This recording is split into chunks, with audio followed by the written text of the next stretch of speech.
Hello friends, എല്ലാവർക്കും മഹാലക്ഷ്മി സീരിയലിൻ്റെ ഇന്നത്തെ എപ്പിസോഡിൻ്റെ റിവ്യൂയിലേക്ക് സ്വാഗതം. അങ്ങനെ മനസ്സിലെ സന്തോഷം മറച്ചു വെച്ച് ദുഃഖം അഭിനയിച്ചുകൊണ്ട് ദുർഗ മഞ്ജുവിനെ വിളിച്ചിട്ട് നിനക്കിപ്പോൾ കുഴപ്പമൊന്നും ഇല്ലല്ലോ മോളെ എന്ന് ചോദിക്കുമ്പോൾ എൻ്റെ കുഞ്ഞു പോയി, അതിലും വലുത് എന്തുണ്ടാവാനാ, അമ്മയും കരുണേട്ടത്തിയും കൂടിയാണ് എൻ്റെ കുഞ്ഞിനെ കളഞ്ഞതെന്ന് എനിക്ക് നല്ല സംശയമുണ്ട്. അത് ലക്ഷ്മിയേട്ടത്തിയുടെ മേൽ കുറ്റം ആരോപിക്കാൻ നോക്കണ്ട. സാഗരേട്ടനെക്കുറിച്ച് വിവരമൊന്നും അറിയാത്തതിൻ്റെ വിഷമത്തിലാണ് ഞാൻ. സാഗരേട്ടനെക്കുറിച്ച് മാത്രമല്ല, കണ്ണേട്ടനെക്കുറിച്ചും മാർക്കോയെക്കുറിച്ചും ഒരു വിവരവും ഇല്ല. അതുകൊണ്ട് അമ്മ ഫോൺ വയ്ക്കുമെന്ന് പറഞ്ഞുകൊണ്ട് ദുർഗ മാക്സിമം സന്തോഷിച്ചോട്ടെ എന്നെല്ലാം കരുതിക്കൊണ്ട് തന്നെ മഞ്ജു മനഃപൂർവ്വം പറയുന്നുണ്ട്. അപ്പോൾ ഇത് കേട്ട് ദുർഗയാണെങ്കിൽ ഗൂഢമായിട്ട് ചിരിക്കുകയാണ് ചെയ്യുന്നത്. ശേഷം സ്വന്തം പേരക്കുഞ്ഞിനെ ഇല്ലാതാക്കാൻ നോക്കി ഇവരെ അമ്മ എന്ന് എങ്ങനെ വിളിക്കും? മിക്കവാറും മാർക്കോയുടെ കൈകൊണ്ട് തന്നെയായിരിക്കും മേഘൻ്റെ അന്ത്യമെന്ന് പറയുന്നുണ്ട് കേട്ടോ സാഗർ. പിന്നീട് ഇവിടെ കമലേശ്വരത്താണെങ്കിലും മേഘനും കരുണയും ദുർഗയും ഉണ്ണിയും എല്ലാം ആസ്വദിച്ച് ഫുഡ് കഴിച്ചുകൊണ്ടിരിക്കുകയാണ്. ഇന്നാണ് ഫുഡിനൊക്കെ നല്ല ടേസ്റ്റ് തോന്നുന്നത് എന്നെല്ലാം മേഘനും ഉണ്ണിയൊക്കെ പറയുന്നുണ്ട് കേട്ടോ. ആ സാഗറിനെ കുറച്ച് ജീവൻ ബാക്കിയുണ്ട്, അതാണ് ഏക സങ്കടം. അവൻ രക്ഷപ്പെടുമെന്ന് തോന്നിക്കഴിഞ്ഞാൽ അവനെ അതിനകത്തിട്ട് തീർക്കണമെന്ന് മേഘൻ പറയുന്നുണ്ട്. എന്തായാലും അവളിവിടെ ഉണ്ടല്ലോ മോനെ, ആ ലക്ഷ്മി എന്നെല്ലാം ദുർഗ പറയുമ്പോൾ കണ്ണനില്ലാത്ത ലോകത്ത് മഹാലക്ഷ്മിക്ക് എന്ത് പ്രസക്തി? അവളെയും നമ്മൾ നിശബ്ദയാക്കും. ഏതായാലും ഇന്ന് രാത്രി ഞാനിവിടെ തങ്ങാൻ പോവാം. അവൻ്റെ ഡെഡ് ബോഡി എങ്ങാനും കൊണ്ടുവരുന്ന സമയത്ത് ചൂടോടെ ആ കാഴ്ച എനിക്ക് കാണണം. പിന്നെ ആരെങ്കിലുമൊക്കെ ഇവിടെ വേണ്ടേ എന്ന് മേഘൻ പറയുമ്പോൾ അച്ഛനും മുത്തശ്ശിയും നാളെ എത്താമെന്ന് പറഞ്ഞിട്ടുണ്ട്. ലക്ഷ്മി കരഞ്ഞു കരഞ്ഞ് തീരുന്നത് കാണാൻ കാത്തിരിക്കുകയാണ് അവരെന്ന് പറയുമ്പോൾ നീ മനസ്സ് നിറഞ്ഞ് സന്തോഷിക്കും മോളെ. ഇത്രയും നാൾ നമ്മളെല്ലാവരും അവൾക്ക് മുന്നിൽ തോറ്റു. ഇനി നമുക്ക് ഇന്ന് മനസ്സ് തുറന്നെന്ന് ചിരിക്കാമെന്ന് പറഞ്ഞുകൊണ്ട് അവരെല്ലാവരും മതിമറന്ന് സന്തോഷിച്ചുകൊണ്ടിരിക്കുകയാണ്. ഞാനും ഉണ്ണിയേട്ടനും അയാളുടെ ചടങ്ങെല്ലാം കഴിഞ്ഞ് ഞാൻ മൂന്നാർ പോകാൻ പ്ലാൻ ചെയ്തിട്ടുണ്ട്. ഇനി വേണം ജീവിതം അടിച്ചു പൊളിക്കാനെന്നും പറയുന്നുണ്ട് കേട്ടോ കരുണ. ഇതേ സമയം കണ്ണൻ അനന്തുവിനോടും ലേഖയോടും ഒക്കെ ആയിട്ട് പറയുന്നുണ്ട്, അവിടെ ഇപ്പോൾ എല്ലാവരും എൻ്റെ മരണം മതിമറന്ന് ആഘോഷിച്ചുകൊണ്ടിരിക്കുകയായിരിക്കും. അന്ന് ഇയാൾ മരിച്ചു എന്ന് കരുതി കേക്ക് മുറിച്ച് ആഘോഷിക്കുന്നതിൻ്റെ വീഡിയോ ഒക്കെ നമ്മൾ കണ്ടതല്ലേ. ഇപ്പോൾ അതിലും വലിയ ആഘോഷമായിരിക്കും അവിടെ നടക്കുന്നത്. കാരണം ഞാനില്ലെങ്കിൽ ഇയാളെ മാനസികമായിട്ട് തകർക്കാൻ കഴിയുമെന്ന് അവർക്ക് നന്നായിട്ട് അറിയാം എന്ന് പറയുന്നുണ്ട് കേട്ടോ കണ്ണൻ. തുടർന്ന് ഈ രാത്രി തന്നെ സസ്പെൻസ് പൊളിക്കുന്നതിനെ നല്ലതെന്ന് പറയുമ്പോൾ നീ സൂക്ഷിക്കണം കണ്ണാ, നീ മരിച്ചു എന്ന് കരുതിയവരുടെ മുന്നിലേക്കാണ് നിങ്ങൾ രണ്ടുപേരും കയറി ചെല്ലുന്നത്. അവരെങ്ങനെ പ്രതികരിക്കുമെന്ന് പറയാൻ പറ്റില്ല എന്ന് അനന്ത് പറയുമ്പോൾ അവരെങ്ങനെ വേണമെങ്കിലും പ്രതികരിക്കട്ടെ, അതെൻ്റെ വീടാണ്, എനിക്കും എൻ്റെ ഭാര്യയ്ക്കും എപ്പോൾ വേണമെങ്കിലും അവിടേക്ക് കയറി ചെല്ലാം. നാളെ ഞാനും ഇയാളും രാവിലെ തന്നെ മൂന്നാറിലേക്ക് പോകും എന്ന് പറഞ്ഞുകൊണ്ട് അവർ അനന്തുവിനോടും ലേഖയോടും യാത്ര പറഞ്ഞ് ഇറങ്ങുന്നു.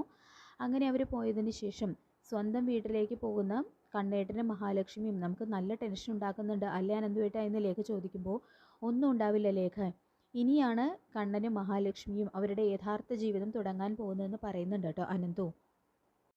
പിന്നീട് കാണിക്കുന്നത് കണ്ണനും മഹാലക്ഷ്മിയും കമലേശ്വരത്ത് എത്തുന്നു. ഇവിടെ ഉണ്ണിയും കരുണയും ദുർഗയും മേഘനും എല്ലാം കണ്ണൻ മരിച്ചു എന്നുള്ള ഒരു സമാധാനത്തിൽ നല്ല ഉറക്കത്തിലാണ്. അപ്പോൾ മഹാലക്ഷ്മി ആണെങ്കിൽ എന്തായാലും മണ്ഡലകാലം കഴിഞ്ഞു, കണ്ണേട്ടൻ മലയ്ക്ക് പോയി തിരിച്ചു വന്നു. ഇനി താൻ പൂജിച്ച് ആരാധിക്കുന്ന അയ്യപ്പ വിഗ്രഹം തിരികെ പൂജാമുറിയിൽ തന്നെ കൊണ്ടുവയ്ക്കാമെന്ന് കരുതിക്കൊണ്ട് അത് പന്തലിൽ നിന്നും എടുക്കുന്നു. അപ്പോൾ അങ്ങനെ കോളിംഗ് ബെല്ല് കേൾക്കുന്നതും എല്ലാവരും ഞെട്ടി ഉണരുന്നുണ്ട്. അവർക്ക് എപ്പോഴും ഒരു ചിന്ത മാത്രമേ ഉള്ളൂ, കണ്ണൻ്റെ ഡെഡ് ബോഡി നേരിട്ടൊന്ന് കാണുക. അപ്പോൾ അതായിരിക്കും ആ ഒരു വിചാരത്തിൽ തന്നെയാണ്, ആ ഒരു മനസ്സാണ് അവർക്ക് എപ്പോഴും. അപ്പോൾ ഉണ്ണിയാണെങ്കിൽ ആരാ ബെല്ലടിക്കുന്നതെന്ന് ചോദിക്കുമ്പോൾ ചിലപ്പോൾ അയാളുടെ ഡെഡ് ബോഡി കൊണ്ടുവന്നതായിരിക്കും എന്ന് സന്തോഷത്തോടെ പറയുന്നുണ്ട് കേട്ടോ കരുണ. അപ്പോൾ മേഘനാണെങ്കിലും ഉറക്കത്തിൽ നിന്നും ചാടി എഴുന്നേൽക്കുന്നു. ദുർഗ ചെന്ന് കതക് തുറക്കുന്നുണ്ട് കേട്ടോ. അപ്പോൾ മഹാലക്ഷ്മിയാണ് വന്നിരിക്കുന്നത് കാണുന്ന ദുർഗ. നീ എന്താടി ഈ പാതിരാത്രി വന്നത്? എൻ്റെ മോളെയും കൂട്ടി നീ ഇവിടെ നിന്ന് പോയപ്പോഴേ കരുതിയതാണ് അത് നല്ലതിനല്ല എന്ന്. എൻ്റെ കുഞ്ഞിനെ നീ ശരിക്കും എന്താടി എൻ്റെ കുഞ്ഞിനെ എന്താടി പറ്റിയത്? നീ എന്താടി അവൾക്ക് കലക്കി കൊടുത്തത് എന്നെല്ലാം മഹിക്ക് നേരെ ചോദ്യങ്ങൾ ഉന്നയിക്കുമ്പോൾ ഒന്നും സംഭവിച്ചിട്ടില്ല അമ്മേ എന്ന് പറഞ്ഞുകൊണ്ട് അവരുടെയൊക്കെ നെഞ്ചിടിപ്പി കൂട്ടിക്കൊണ്ട് കണ്ണൻ അവിടേക്ക് വരുന്നുണ്ട് കേട്ടോ. അപ്പോൾ ആ ഒരു കാഴ്ച കണ്ട് ഭൂമി പിളർന്നു പോകുന്നത് പോലെ നിൽക്കുകയാണ് മേഘനും ഉണ്ണിയും കരുണയും ദുർഗയെല്ലാം. മഞ്ജുവിന് മാത്രമല്ല എനിക്കും മാർക്കോയ്ക്കും സാഗറിനൊന്നും ഒന്നും സംഭവിച്ചിട്ടില്ല എന്ന് ഉള്ള സത്യം കണ്ണൻ അവിടെ തുറന്നടിക്കുമ്പോൾ അവരെല്ലാവരും ഞെട്ടിത്തെറിച്ച് നിന്ന് പോവാണ്. മേഘനാണെങ്കിൽ ദേഷ്യം കൊണ്ട് വിറയ്ക്കുകയാണ്, കരുണയും അതെ. തുടർന്ന് നീ ഇവിടെ ഉണ്ടായിരുന്നു മേഘ, നീ ഇവിടേക്ക് വരുന്നത് ഇയാൾക്ക് ഇഷ്ടമല്ല എന്ന് പലതവണ നിന്നോട് പറഞ്ഞിട്ടുള്ളതല്ലേ. ഓ, എല്ലാവരും കൂടി എൻ്റെ ഡെഡ് ബോഡി കാണാൻ പ്രതീക്ഷയോടെ കാത്തിരിക്കുകയായിരുന്നു അല്ലേ. അത്ര പെട്ടെന്നൊന്നും നിങ്ങൾക്ക് എന്നെ ഒന്നും ചെയ്യാൻ കഴിയില്ല എന്ന് ഇപ്പോൾ മനസ്സിലായില്ലേ. നീയും ആ പ്രതാപനും ചേർന്ന് മലയ്ക്ക് പോകുന്ന സമയത്ത് കൊടുങ്കാട്ടിൽ വെച്ച് എന്നെ കൊല്ലാൻ വേണ്ടിയിട്ട് ഗുണ്ടകൾക്ക് കൊട്ടേഷൻ കൊടുത്തു. അതിൻ്റെ എല്ലാ തെളിവുകളും മാർക്കോയുടെ കയ്യിലുണ്ട്. പിന്നെ നിങ്ങളൊക്കെ ചേർന്ന് മഞ്ജുവിൻ്റെ വയറ്റിൽ കിടക്കുന്ന കുഞ്ഞിനെ ഇല്ലാതാക്കാൻ നോക്കി. എന്നാ കേട്ടോ, മഞ്ജുവിൻ്റെ വയറ്റിൽ അങ്ങനെ ഒരു കുഞ്ഞില്ല. നിങ്ങൾ ഞങ്ങളോട് ചെയ്യുന്നതിന് തിരിച്ച് ഞങ്ങളും എന്തെങ്കിലുമൊക്കെ ചെയ്യണ്ടേ എന്നും കണ്ണനും മഹിയും ചേർന്ന് ആ ഒരു സത്യം അവിടെ തുറന്നടിക്കുമ്പോൾ എല്ലാവരും അത് കേട്ട് വായും പൊളിച്ച് നോക്കി നിൽക്കുകയാണ് കേട്ടോ. തുടർന്ന് ദുർഗയോടായിട്ടും കണ്ണൻ ചോദിക്കുന്നുണ്ട്, നിങ്ങളൊരു അമ്മയാണോ? സ്വന്തം പേരക്കുഞ്ഞിനെയാണ് നിങ്ങൾ ഇല്ലാതാക്കാൻ നോക്കിയത്. നിങ്ങൾ സ്ത്രീ സമൂഹത്തിന് തന്നെ അപമാനമാണ് എന്ന് പറഞ്ഞുകൊണ്ട് ദുർഗയ്ക്കും കണക്കിന് കൊടുത്തു വിടുന്നുണ്ട് കേട്ടോ കണ്ണൻ. തുടർന്ന്, എടാ മേഘ, നിനക്ക് എൻ്റെ സ്വത്തും എൻ്റെ പെങ്ങളെയും വേണമല്ലേടാ? എനിക്ക് നിന്നോടൊരു കാര്യം പറയാനുണ്ട്. നീ ആ തലയൊന്ന് കുനിക്കാൻ പറയുന്നുണ്ട് കേട്ടോ കണ്ണൻ മേഘനോടായിട്ട്. അങ്ങനെ മേഘൻ തല കുനിക്കുന്നതും മേഘൻ്റെ മൂക്കിനിട്ട് നല്ല ഇടി പിടിച്ചു കൊടുക്കുന്നുണ്ട് കേട്ടോ കണ്ണൻ. അപ്പോൾ അത് കിട്ടുന്നതും മേഘനാണെങ്കിൽ ശരിക്കും നാണക്കേടും ദേഷ്യവും എല്ലാം കൊണ്ട് അവിടെ ഇങ്ങനെ പതറിപ്പോവാണ് ശരിക്കും നിന്ന്. അപ്പോൾ ആ ഒരു കാഴ്ച കണ്ട് ഉണ്ണിയും കരുണയും ദുർഗയൊക്കെ വല്ലാതാവുന്നുണ്ട് കേട്ടോ. അങ്ങനെ കണ്ണൻ മരിച്ചു എന്ന് കരുതി മറന്ന് സന്തോഷിച്ചു നിൽക്കുന്ന അവർക്ക് ഇത്തവണയും ആ ഒരു സന്തോഷത്തിന് മണിക്കൂറുകളുടെ ആയുസ് പോലും ഉണ്ടാകുന്നില്ല.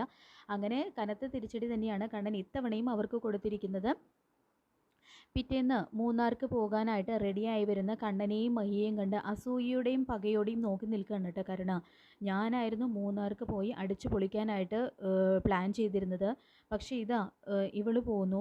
ഞാൻ എല്ലാം വേണമെന്ന് ആഗ്രഹിക്കും, പക്ഷെ ഒക്കെ കിട്ടുന്നത് അവൾക്ക്. നിങ്ങളുടെ പിടിപ്പുകേടാണ് എല്ലാത്തിനും കാരണം എന്ന് പറഞ്ഞുകൊണ്ട് ഉണ്ണിയുടെ നേരെ കലി തുള്ളുകയാണ് കേട്ടോ കരുണ ചെയ്യുന്നത്. അപ്പോൾ നമുക്ക് കാത്തിരിക്കാം ഇന്നത്തെ ലേറ്റസ്റ്റ് എപ്പിസോഡിനായിട്ട്. ഈ റിവ്യൂ ഇഷ്ടപ്പെട്ടെങ്കിൽ ലൈക്ക് ചെയ്യുക, ചാനൽ കൂടി ഒന്ന് സബ്സ്ക്രൈബ് ചെയ്യുക. താങ്ക്